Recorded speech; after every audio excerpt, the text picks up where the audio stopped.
Vous allez voir la majorité qui ont fait de l'impact bibliquement parlant, scripturairement parlant, hein, en dehors de tout ce qu'on pourra nous dire de la théologie. Lorsque nous regardons d'abord à partir du système scripturel biblique, on se rend compte qu'il n'y a que 3. Parlant de Pierre, Jean, Jacques. Amen. Parlant de Pierre, Jacques. Même Luc n'était pas trop. Luc n'était pas le serviteur de Jésus. Luc était bel et bien le disciple de Paul. Luc était le disciple de Paul. Luc n'était pas le disciple de Jésus. Amen.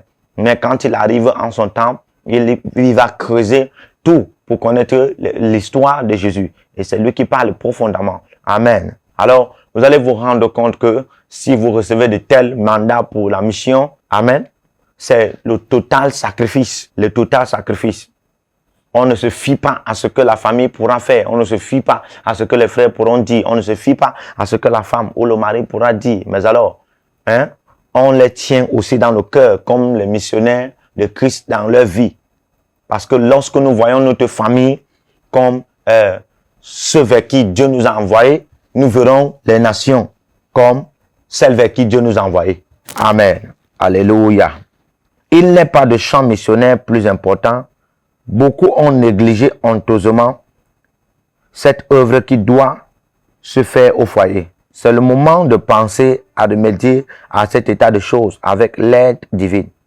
C'est dans leur propre foyer que les jeunes doivent accomplir les devoirs les plus importants, répandant par leur affection et leur dévouement sincère une vraie bénédiction à l'égard de leur père, de leur mère et de leurs frères et sœurs. En se dépensant en faveur d'autrui, ils peuvent ainsi manifester leur abnégation. Alléluia. Quelle influence une sœur ne peut-elle pas exercer sur ses frères? Par sa droiture, elle peut contribuer à la formation du caractère de ses frères. Ses prières, ses attitudes bienveillantes et affectueuses produisent une action profonde dans une maison, dans le foyer. Ceux qui ont donné leur adhésion au Christ doivent manifester ce que la grâce a accompli en eux. À tous ceux qui ont reçu cette parole, elle a donné le pouvoir de devenir enfants de Dieu. À ceux qui croient en son nom, Jean 1,12, le vrai disciple de Christ est conscient de posséder une autorité qui lui permet d'exercer une influence surtout positive. Écoutez-moi, lorsqu'on parle de l'autorité, ce n'est pas la tonalité. L'autorité, amen, c'est une capacité d'influencer de manière positive. C'est une capacité d'apporter le plus de manière positive dans la vie d'un individu. Alléluia. C'est ça l'autorité. C'est une capacité de s'investir de manière positive dans la vie des uns et des autres. Amen. Dans le foyer, ce qui contribue au perfectionnement du caractère de tous les membres de la famille. Un argument irréfutable. Petit 2. Le foyer chrétien où cet idéal est cultivé constitue en faveur de la vérité du christianisme un témoignage que l'incroyant est incapable de réfuter. Chacun peut se rendre compte qu'il y réside une puissance agissante jusqu'à dans le cœur de ses enfants et que c'est là un temple érigé au Dieu d'Abraham. Si tous les foyers qui se disent chrétiens l'étaient en réalité, leur influence serait immense. Ils seraient en vérité la lumière du monde. Alléluia. Vous savez, nous ne sommes pas la lumière du monde parce qu'on manifeste seulement l'onction. Nous ne sommes pas la lumière du monde parce qu'on prophétise. Nous ne sommes pas la lumière du monde parce que on guérit les malades, on fait les signes et les prodiges. Alléluia. Nous sommes la lumière du monde lorsque nos caractères, nos attitudes, nos comportements, amen, peuvent aussi éclairer les uns et les autres. Peuvent aussi illuminer les uns et les autres. Amen. Dans la dimension de la bonne marche. Imaginez-vous Corneille dans Actes des Apôtres 10, dont le Seigneur avait déjà qualifié d'un homme pieux, d'un homme juste. Amen. À cause de ses caractères, bien sûr. À cause de ses caractères, vous savez, les œuvres, c'est aussi parfois à partir des caractères innés, à partir des attitudes ou des comportements innés. Dieu lui avait déjà qualifié ainsi. Et Pierre, qui est chrétien, Corneille le qualifié ainsi, mais n'est pas encore chrétien. Et Pierre, qui est chrétien, arrive et commence à insulter. Imaginez-vous un peu cela. Arrive et commence à bavouer, à arroganter. Amen. Vous allez comprendre que Dieu, franchement, sera déçu de Pierre.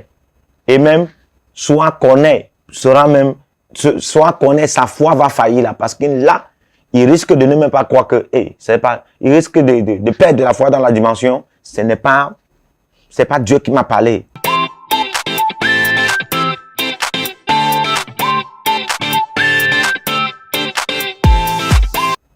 C'est pas Dieu. Parce que comment Dieu me demande que j'envoie quelqu'un pour venir et puis il a de tels caractères. Pour me parler de Jésus, quelqu'un qui a marché avec Jésus, il a de tels caractères. Amen. Vous voyez, ce n'est pas seulement le fait que Pierre va arriver, va dire Jésus qui est mort, ressuscité, croyez en lui, vous serez sauvés. Non. Il y a aussi ce qu'on appelle la vertu caractérielle. La vertu caractérielle, le comportement. Amen. Ce qui embellit le produit, Jésus est ressuscité, Jésus sauve, bien-aimé, au travers de nous, ce qui embellit, c'est nos attitudes, nos caractères. L'altitude de gagner les âmes dépend parfois aussi de notre embellissement que j'appelle nos attitudes. Alléluia. Et je dis souvent, quelqu'un qui n'a pas des attitudes qui sont des bonnes surtout, bien-aimé, n'aura pas une altitude de gratitude envers Dieu. L'incapacité d'être gratuit, d'être dans l'altitude. L'incapacité d'être dans l'altitude dépend, amen, d'une vie qu'on veut vivre n'importe comment. Lorsque quelqu'un dit je m'en fous, je vais vivre comme je veux vivre, alors cette personne ne pourra pas être dans l'altitude de la gratitude. Mais je prie que Dieu nous accorde cette grâce au nom de Jésus-Christ. Alléluia. Lorsqu'on a de tels caractères, il y a des âmes qui peuvent être sauvées sans qu'on écrit même trop. Amen. Imaginez-vous, l'homme de Dieu, tu es pasteur et ta femme, elle crie sur les gens. Elle est brute. Elle n'a pas de comportement dans la dimension du respect en faveur des uns et des autres, même des membres.